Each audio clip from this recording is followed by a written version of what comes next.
Well, good afternoon.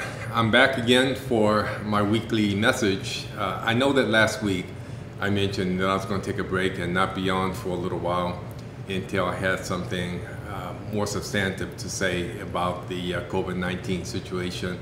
However, I decided to come back mainly because I received communication from several people asking if I would come back, and there was always something important to say, so I decided to go ahead and come back. You know, this last week we had some very important information that I wanted to communicate. Really, it's a landmark for us.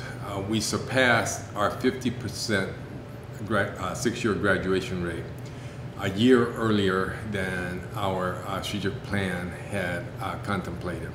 So that's huge for us. So that's about double what we had in terms of our graduation rate in 2011. We think that we're going to have about the summer is still going on, and we're at 50.5% now. So, you know, we could potentially reach 52% six-year graduation rate. So that's just huge. And in terms of our African American graduation rate, the six-year graduation rate has more than tripled.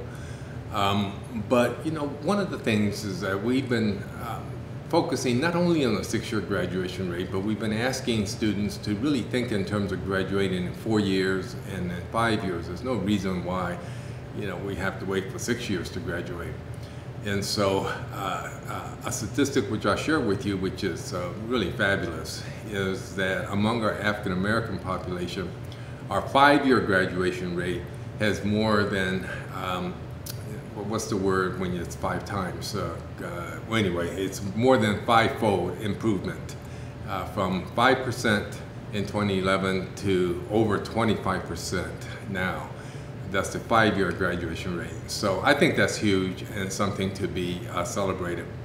I want to congratulate Monica Brockmeyer and all of the student success staff, but not only them, but also our students, because they've been involved with mentoring other students, our faculty who've all been, this is a big team effort. You don't get results like that just by putting money into it. I mean, this has got to be a cultural change, and everybody has to participate in it. So I want to thank everybody that's been a part of this, and specifically I'll call out the staff involved.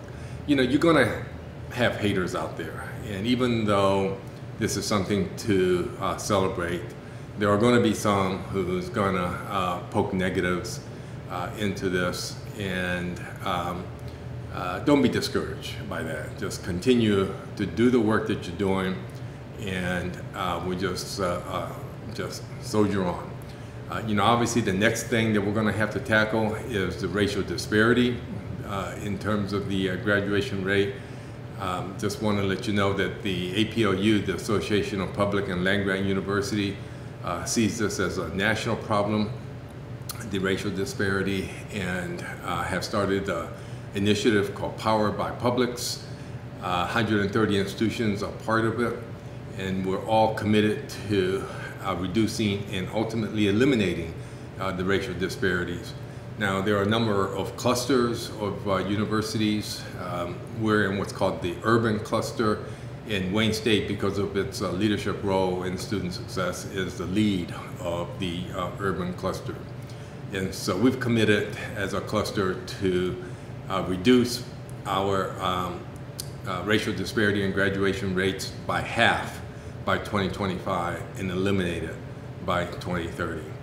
So it's a lofty goal, but you have to set these big goals and measure them, and we're all going to work together to see how we can help each other reach these goals.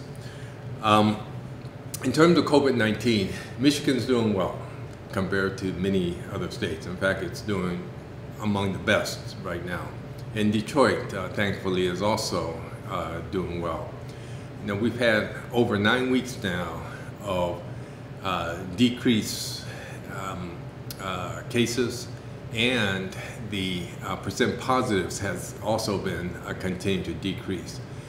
Detroit is at 1.8% positive right now, which is quite good in comparison. A place like Arizona, for example, has a percent positivity rate of 15.6%. So I mention all this because you know, we were certainly hit hard early on, but because of the work that everybody's been doing in terms of social distancing and staying at home and not opening up too soon, we're having a much better course now. Some of the states that are having the worst problems right now, the data is showing that there's a period of about 2 to 5 weeks where there's a spike after reopening. So the range is about 2 to 5 weeks, and some of these states are having as much difficulty as Michigan had in April. I mention this because the range of 2 to 5 weeks means that we're not out of the woods yet. You know, Michigan has been opening up gradually, but you know, we still are in that range of 2 to 5 weeks for a spike to occur, which means that we've got to continue to social distance, continue to wear masks, and do everything that is being recommended by the CDC to try to make sure that we stay in the low percent positivity range and continue this downward trend that we're in. If we stay in this downward trend, that portends very favorably for us being able to have more in-person classes come the fall. As I mentioned before, we're going to make that decision a little later on, but the trend is going in the right direction, and so I'm very, very pleased about that. But we're not out of the woods yet, so continue, everybody, please continue to do the things that we know are effective in reducing the transmission of this virus. Okay, I mentioned last week that I was thinking about 2 books. One was Rochelle Riley's book, The Burden, African Americans and the Enduring Impact of Slavery. And the other one is one of our Professor Emeritus, Guy Stern, Invisible Ink. I decided to start with Rochelle Riley's book. I'm about done with it now. And this is what I'll tell you about it. First of all, it's a series of short chapters, so that it's pretty easy reading. It's actually pretty shocking when you read it in terms of what African Americans have had to go through, not just in terms of slavery. Everybody understands that that was just totally inhumane and shocking, but things that African Americans have had to go through post-slavery. You know, some of it, most of it I knew, some of it I kind of knew but hadn't really thought about. I will say that if you're an African American, if you read this, you're probably going to be mad because, as I said, some of the revelations are things you just don't think about all the time, but the injustices are just shocking is just the best word that I can use. It was also kind of interesting because, as I said, it's a series of short chapters, and it's written by different people.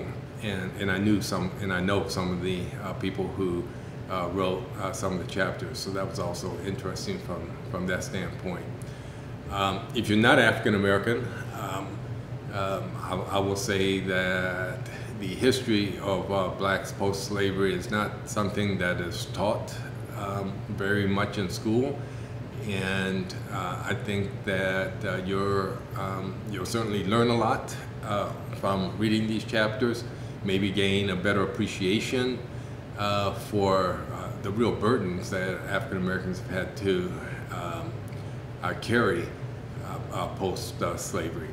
So I do recommend the book highly. I'm looking forward to moving on to Guy Stern's book, and I'll let you know more about it next week. Warrior Strong.